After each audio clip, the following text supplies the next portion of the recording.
আপনার জাতীয় পরিচয়পত্র এনআইডি দিয়ে কয়টি সিম নিবন্ধন আছে জানেন কি? যদি না জানেন এক্ষুনি জেনে নিন, কারণ আপনার নামের সিম ব্যবহার করে অপরিচিত কেউ অপরাধ করলে বিপদে পড়বেন কিন্তু আপনি। বিটিআরসির অফিসিয়াল ফেসবুক পেজে প্রকাশিত এক পোস্টে জানানো হয়, কারো নামে যদি 10টির বেশি সিম থাকে তবে অতিরিক্ত সিমগুলো 30 অক্টোবর 2025-এর মধ্যে সংশ্লিষ্ট অপারেটরের কাস্টমার কেয়ারে গিয়ে রেজিস্টার করতে হবে। কমিশন জানিয়েছে, দেশের মোবাইল নেটওয়ার্ককে আরও নিরাপদ, নিয়ন্ত্রিত ও জবাবদিহিমূলক করতে এই সিদ্ধান্ত নেওয়া হয়েছে।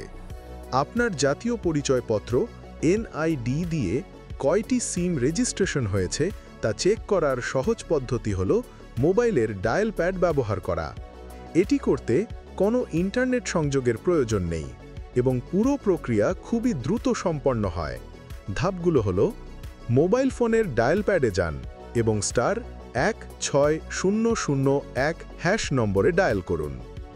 নির্দেশনা অনুযায়ী আপনার এনআইডির শেষ 4টি ডিজিট লিখুন। কিছুক্ষণের মধ্যেই আপনার মোবাইলে একটি মেসেজ আসবে, যেখানে জানিয়ে দেওয়া হবে আপনার এনআইডি ব্যবহার করে ঠিক কতটি সিম রেজিস্ট্রেশন করা হয়েছে। অচেনা সিম থাকলে সাথে সাথে সংশ্লিষ্ট অপারেটরে অভিযোগ করুন। নিজের নিরাপত্তা নিজেই নিশ্চিত করুন।